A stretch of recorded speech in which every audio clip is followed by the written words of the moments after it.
Bem-vindos! Hoje vamos mergulhar na incrível história de Malmö, a terceira maior cidade da Suécia, e na sua absolutamente extraordinária reinvenção. Pensem nisto como uma história de duas cidades, completamente opostas. De um lado, a cidade dos estaleiros e do fumo industrial, do outro, um verdadeiro farol de sustentabilidade e inovação. A pergunta é, como é que se faz uma transformação destas?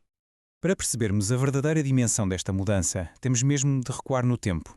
Vamos ver como é que a identidade de Malmö foi construída ao longo de 7 séculos.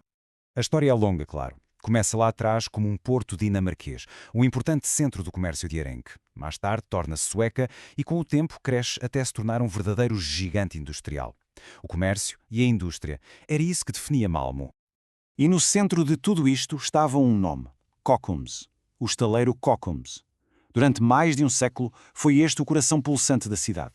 Não era só o maior empregador, era a alma de Malmö, o motor que movia a economia e que moldava a identidade trabalhadora da cidade. Mas, como sabemos, os tempos mudam. E nos anos 70, a economia global deu uma volta de 180 graus. Aquele motor que tinha construído Malmö, de repente, começou a falhar. A cidade estava a caminhar para uma crise muito profunda. E se houvesse um momento que simbolizasse o fim desta era, foi este, em 2002. A remoção da icónica grua do estaleiro. Ver aquele gigante a ser desmontado e levado embora foi um golpe visual e emocional para toda a cidade. E essa perda emocional veio, claro, acompanhada de um colapso económico devastador. 27 mil. O número é frio, mas por trás dele estavam 27 mil empregos perdidos. Eram famílias, eram futuros, era uma onda de desespero a varrer a cidade. E os números não mentem. Em 1994, o desemprego atingiu os 16%. Para se ter uma ideia, era o dobro da média sueca na altura. A cidade estava de rastos a enfrentar uma crise económica e, talvez mais importante ainda, uma crise de identidade. Ora, perante um cenário destes, o que é que se faz? Tenta-se voltar ao passado? Não. Malmö fez o oposto. Decidiu não olhar para trás e, em vez disso, traçou um caminho completamente novo. A liderança da cidade avançou com um plano muito arrojado que assentava em 3 pilares, 3 ideias-chave para redesenhar o futuro. Apostar no conhecimento, criar ligações e abraçar a sustentabilidade. O primeiro pilar, o conhecimento. A aposta foi clara, investir nas pessoas. Criaram a Universidade de Malmö em 98 e este foi um sinal fortíssimo. O futuro da cidade já não seria construído em aço, mas sim em ideias. A seguir, o segundo pilar, a ligação. Resolveram o problema do isolamento geográfico com uma obra de engenharia monumental, a Ponte de Øresund. De um momento para o outro, Malmö deixou de ser uma cidade no fim da linha e passou a estar ligada a Copenhaga, no centro de uma das regiões económicas mais dinâmicas da Europa.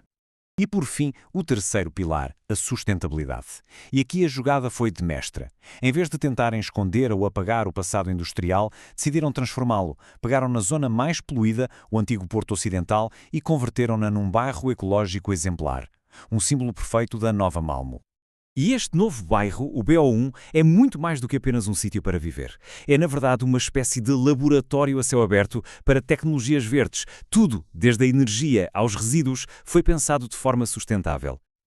Ok, o plano era ambicioso, sem dúvida. Mas a grande questão é, resultou? Bem, se olharmos para os dados, a resposta é um sim retumbante. O que vemos é uma cidade que renasceu das cinzas.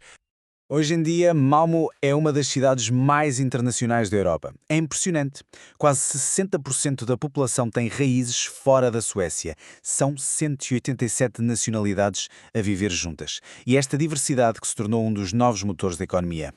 E aquela aposta na cidade do conhecimento claramente deu frutos. A prova está aqui. Malmö hoje gera mais patentes por pessoa do que a própria capital, Estocolmo. É um feito notável.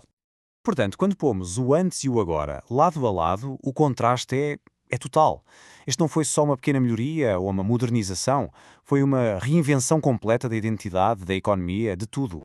No fim de contas, a história de Malmö deixa-nos com uma ideia muito poderosa. Prova que a maior crise que uma cidade pode enfrentar pode, com a visão certa, tornar-se na sua maior oportunidade. É uma lição incrível de resiliência urbana e de como se deve olhar para o futuro.